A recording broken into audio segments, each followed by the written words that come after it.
You will hear a woman, Paula, phoning her friend Ralph about an application to the local council for money for their drama club. First, you have some time to look at questions 1 to 3.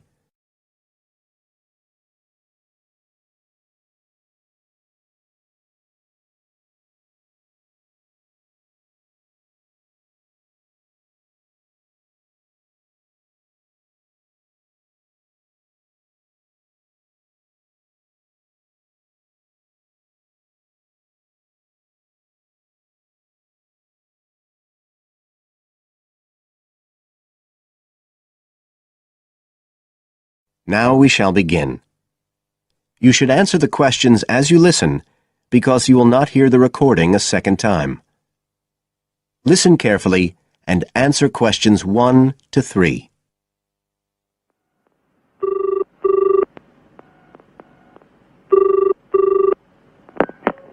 Hello? Ralph, it's Paula. Hi. You know I told you we could apply to the local council for money for our drama club? I've got the application form here, but we need to get it back to them by the end of the week. I could send it on to you. You really ought to fill it in as president of the club, but I don't know if it'll get to you in time. Well, you're the secretary, so I expect it's okay if you fill it in. Yeah, but I'd really like to check it together. Right, that's fine. Like, the first part asks for the main contact person. Can I put you there? Sure. Right, so that's Ralph Pearson. Oh, and then I need your contact address. So that's 203 South Road, isn't it? No, 2:30. Oh, sorry, I always get that wrong. Then it's Drayton. Oh, do you think they need a postcode? Better put it, it's DR6 8AB. Okay. Telephone number. That's 01453 586 098, isn't it? Yes. Right. Now, in the next part of the form, I have to give information about our group. So, name of group, that's easy. We're the Community Youth Theatre Group. But then I have to describe it. So, what sort of information do you think they want? Well, they need to know we're amateurs, not professional actors. And how many members we've got. What's that at present, 20? 18. And should we put in the age range? That's 13 to 22. No, I don't think we need to. But we'd better put a bit about what we actually do. Something like members take part in drama activities. Activities and workshops? OK. Right. That's all for that section, I think. You now have some time to look at questions 4 to 10.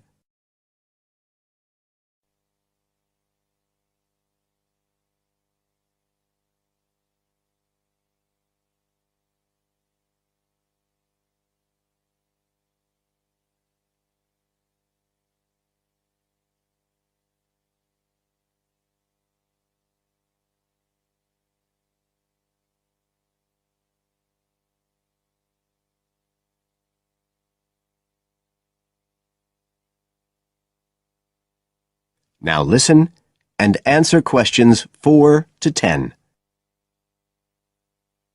Now, the next bit is about the project itself, what we're applying for funding for. So, first of all, they need to know how much money we want. The maximum's £500. I think we agreed we'd ask for 250, didn't we? OK. There's no point in asking for too much. We'll have less chance of getting it. Then we need to say what the project, the activity is. Right. So we could write something like, to produce a short play for young children. Should we say it's interactive? Yes, good idea. Right, I've got that. Then we have to say what we actually need the money for. Isn't that it? No, we have to give a breakdown of details, I think. Well, there's the scenery. But we're making that. We need to buy the materials, though. Oh, OK. Then there's the costumes. Right. That's going to be at least £50. OK. And what else? Oh, I just found out we have to have insurance. I don't think it'll cost much, but we need to get it organised. Yes, I'd forgotten about that. And we could be breaking the law if we don't have it. Good thing we've already got curtains in the hall. At least we don't have to worry about that. We'll need some money for publicity. Otherwise, no one will know what we're doing.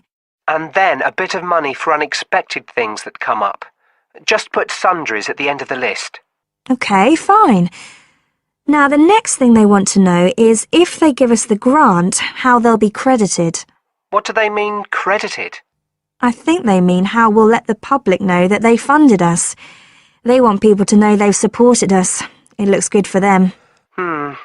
Well, we could say we'd announce it at the end of the play. We could make a speech or something. They might prefer to see something in writing. We'll be giving the audience a programme, won't we? So we could put an acknowledgement in that? Yeah, that's a better idea. OK, and the last thing they want to know is if we've approached any other organisations for funding and what the outcome was. Well, only National Youth Services. And they said that at present funds were not available for arts projects. Right, I'll put that. And then I think that's it. I'll get that in the post straight away. I really hope we get the money. I think we've got a pretty good chance. Hope so anyway. Thanks for doing all this, Paula. That's OK. See you soon. Bye. Bye. That is the end of part 1. You now have half a minute to check your answers.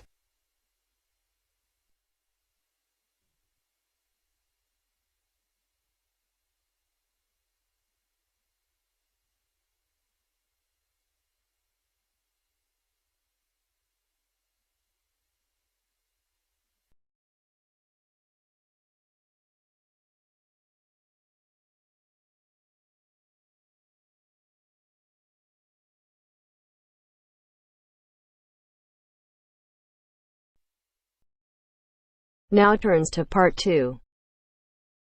Part 2. You'll hear a man talking about living and working on Trinidad. First, you have some time to look at questions 11 to 15.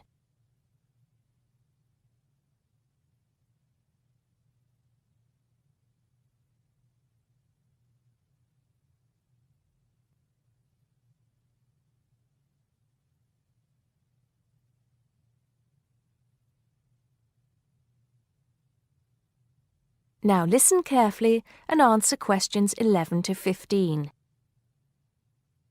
Hi, I'm Steve Pinfold, and I'm here today to tell you about my gap year, which I took about 20 years ago. Unlike many students these days who go travelling or get some work experience between school and university, I decided to do something completely different after finishing my degree. I applied to work for a charity organisation.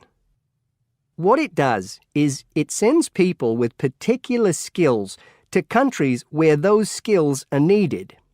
Apart from having some experience teaching English to summer school students, I didn't have any particularly useful skills, I thought, but luckily I was still accepted. I had to find the money for the flight, but you get free accommodation. I stayed with a family of 5. And you do get paid, but not much. It's a bit like pocket money, enough to get by. I worked in an orphanage and taught English at a local school. Where was I? Well, originally I was going to be sent to a village in India, but at the last minute the organisation decided to send me to Trinidad. Now, this is a fascinating place. It's an island in the Caribbean. Well, in fact, the country is actually 2 islands. The smaller one is called Tobago, which is connected somehow to the word tobacco. Anyway, there I was, a young white guy living and working on an island which is mostly a mixture of descendants from Africa and India. The Africans were originally brought over as slaves, and the Indians came later as indentured workers. That means they agreed to come for a specific time, but many of them stayed. There are also some Trinidadians of Chinese and British origin, though the native inhabitants were basically wiped out by colonialization. I myself felt completely accepted and had the time of my life. The language everyone speaks is English, so there was no problem for me there, but some concepts don't quite translate. They're pure Trinidadian. There's the term liming, for example, which means sitting around watching the world go by. Also, there's the famous carnival, when the whole island is taken up in playing mass. For a whole month, around February or March, it depends when Easter is, everyone's busy preparing costumes, practicing calypsos, soca and steel pan music, and most importantly, partying. Before you hear the rest of the talk, you have some time to look at questions 16 to 20.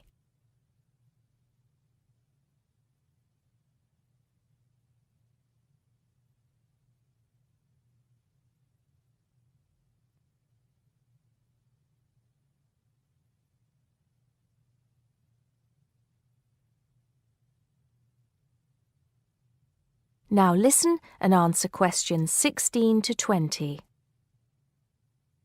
When the actual official carnival starts, it's days of 24-hour dancing in the streets. In Trinidad, it's called whining. You've probably seen this sort of thing on TV, in the more famous carnival in Rio, or even at the Notting Hill Carnival in London. Many people join bands, each one of which has a theme. For example, the Sea or Jungle Fever, and they have costumes designed and made to go with the theme. These can cost $1,000 for the king and queen of each band. They're incredible. The whole city is a non-stop party zone, full of colour and sound. It's serious too. The bands are in competition and the winner gets $1 million. Sorry, I got a bit carried away with those memories. Back to my real job there. The orphanage was called St. Augustine's, and that's also the name of the place where it was, St. Augustine, a town just outside the capital city, Port of Spain. I didn't have any particular job description, just to be with the children and tell stories, sing songs and play games. Oh, and we also went camping in the jungle once. I could tell you a few stories about that particular escapade. Every time I arrived at the gate, kids would come running towards me, shouting, with big smiles on their faces. The younger children seemed fascinated by my blonde hair and loved to touch it as if it was something miraculous. The English teaching I did 2 days a week in a primary school for 6 to 11-year-olds. The kids may have been poor, but they all wore neat and clean uniforms and were so respectful and enthusiastic. I've now been teaching for many years in different countries, and I still think those were the best students I've ever taught. What else did I do while I was there? I swam a lot. Can you imagine what it's like swimming with dolphins and with pelicans diving into the sea right next to you? More seriously, I trained to be a Samaritan. That's someone who listens and supports people who have problems with their lives. Overall, what I took from the experience was a sense of being in another culture, or rather cultures. As humans, we all share many characteristics, but we express ourselves in various ways. In Trinidad, there are lots of different communities and religions, and so many different kinds of festival to see. Hindu, Muslim, Christian, as well as some rather mysterious African traditions. There are quite a few Rastafarians too. Trinidad is, as Americans are fond of saying of their own country, a melting pot where everybody is greeted warmly. Go and see for yourself. I'm not sure how it's changed since I was there, but I'd love to find out. That is the end of part 2. You now have half a minute to check your answers.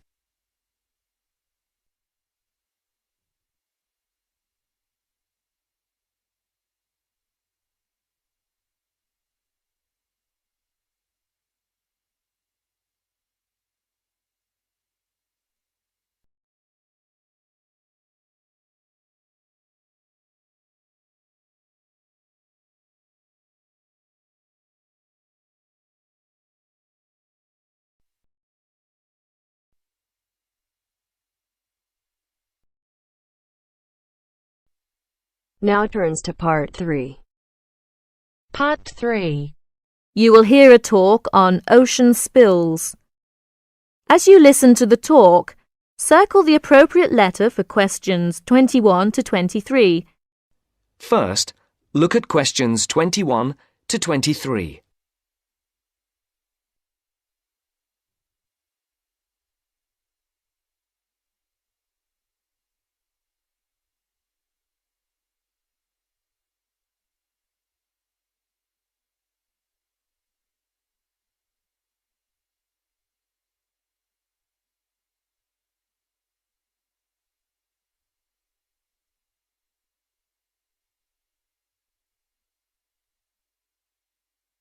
As you listen, answer the questions.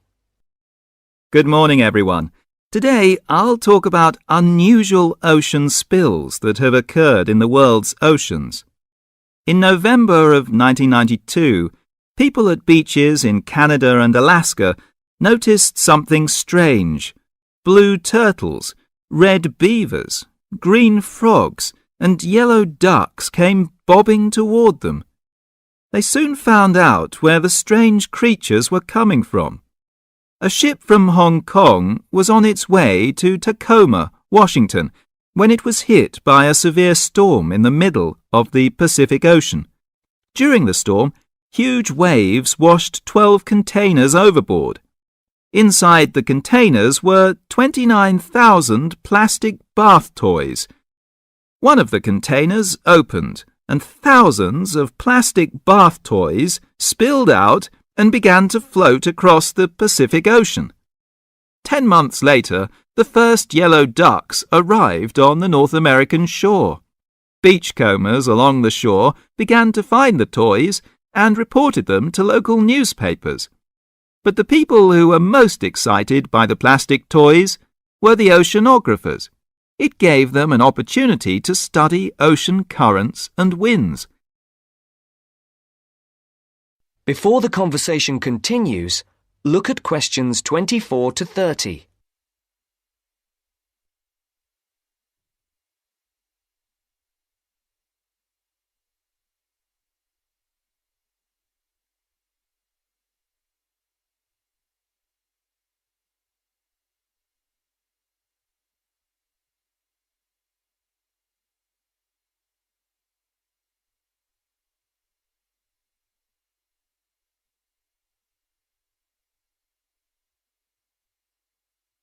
Now listen to the second part of the discussion. Oceanographers drop bottles into the ocean to study these things. But it would be too expensive to drop 29,000 bottles into the ocean at once. Imagine the value of studying the plastic ducks and frogs. This gave some interesting information to the oceanographers. The first toys were picked up in Sitka, Alaska, 10 months after they were washed off the ship. Some headed back into the North Pacific, while others drifted around the Arctic Ocean and headed for the North Atlantic. Many of the toys were swept northeast by the wind and were frozen in the ice of the Bering Sea. They're expected to cross the North Pole and float on down to the British Isles. This reminds me of another unusual ocean spill. In 1990, a ship travelling to the west coast of the United States from Korea was caught in a severe storm.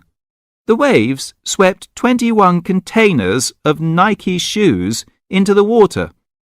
Scientists estimate that about 80,000 running, jogging and hiking shoes, 40,000 pairs of shoes, to you and me, hit the water at once. The shoes were for men, women and children. About 6 months later, people at beaches from Oregon to British Columbia began to find running shoes washed ashore. By the end of the year, Washington newspapers reported people finding hundreds of shoes. In Seattle, thousands of shoes floated to shore. Since the shoes were not attached, they arrived one at a time. The shoes were dirty, but after they were washed, they were still in good condition. People set up exchanges to find matches for their shoes. Oceanographers studied the information to learn more about the ocean. Some Nike shoes reached Hawaii, others went to the Philippines and Japan. According to the scientists, some of the shoes are on a trip around the world and should end up back in Washington and Oregon. Can you believe it? Many pairs of running shoes, as well as plastic ducks and frogs, are still on their ocean journey. So if you go to a beach anywhere in the world, don't be surprised if you see a green plastic frog or a woman's size 7 jogging shoe bobbing toward you. So keep your eyes out, so you may find free bath toys and even a new pair of shoes. Thank you for attending my lecture. That is the end of part 3. You now have half a minute to check your answers.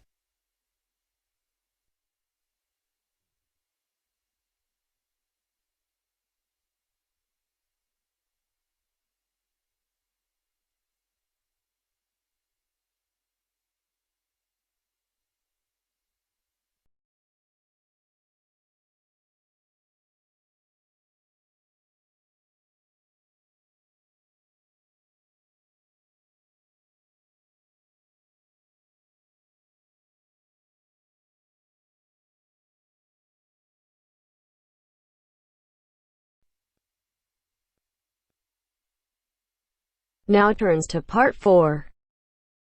Part 4. You will hear part of a lecture about how adults and babies communicate.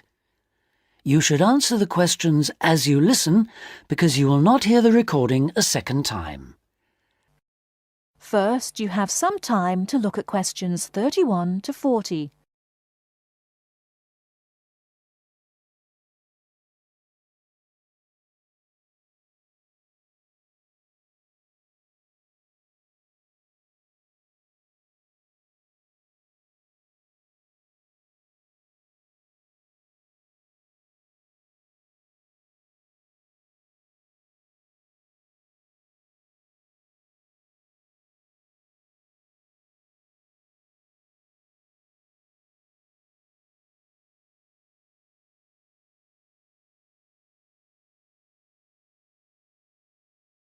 Now, listen carefully and answer questions 31 to 40. Hi, I'm Emma Bailey, and today I'm going to be talking baby talk. Hopefully, you'll find the subject interesting rather than infantile. I'd like to start by getting you to imagine a scenario. You're in an office or at a family gathering when a mother comes in with her young baby. Like everyone else, you want to see the mother and baby, and you probably want to talk to the baby. How do you do this? What kind of language do you use? Recent research has shown that adults all talk to babies in similar ways. They repeat phrases over and over again in a high-pitched sing-song voice with long vowel sounds. And if they ask questions, they exaggerate their intonation. Researchers have discovered that this kind of language, which they have called motherese, is used by adults all over the world when they talk to babies. And according to a new theory, motherese forms a kind of framework for the development of language in children. This baby talk, so the theory goes, itself originated as a response to another aspect of human evolution, walking upright. In contrast to other primates, humans give birth to babies that are relatively undeveloped. So, whereas a baby chimpanzee can hold on to its four-legged mother and ride along on her back shortly after birth, helpless human babies have to be held and carried everywhere by their upright mothers. Having to hold on to an infant constantly would have made it more difficult for the mother to gather food. In this situation, researchers suggest, human mothers began putting their babies down beside them while gathering food. To pacify an infant distressed by this separation, the mother would talk to her offspring and continue her search for food. This remote communication system could have marked the start of motherese. As mothers increasingly relied on their voices to control the emotions of their babies and later the actions of their mobile juveniles, words emerged from the jumble of sounds and became conventionalized across human communities, ultimately producing language.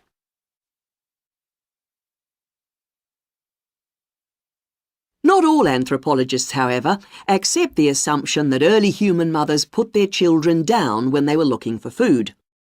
They point out that even modern parents do not do this. Instead, they prefer to hold their babies in their arms or carry them around in slings. They suggest that early mothers probably made slings of some kind, both for ease of transportation and to keep their babies warm by holding them close to their bodies. If this was the case, they would not have needed to develop a way of comforting or controlling their babies from a distance. It's not only anthropologists, but also linguists who challenge this explanation for how language developed. They say that although the motherese theory may account for the development of speech, it does not explain the development of grammar. Nor, they say, does it explain how the sounds that mothers made acquired their meaning. Most experts believe that language is a relatively modern invention that appeared in the last 100,000 years or so. But if the latest theory is right, baby talk, and perhaps fully evolved language, was spoken much earlier than that. We know that humans were walking upright 1.5 million years ago. This means that mothers may have been putting their babies down at this time and communicating with them in motherese. We can be sure that this is not the end of the story, as anthropologists and linguists will continue to investigate the origins of this most human of abilities, language. That is the end of part 4. You now have half a minute to check your answers.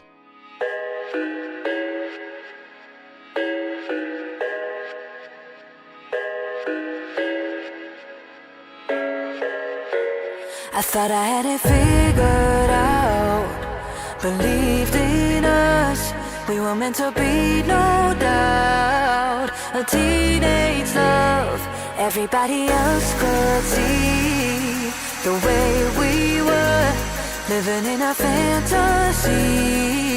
When I kiss her, I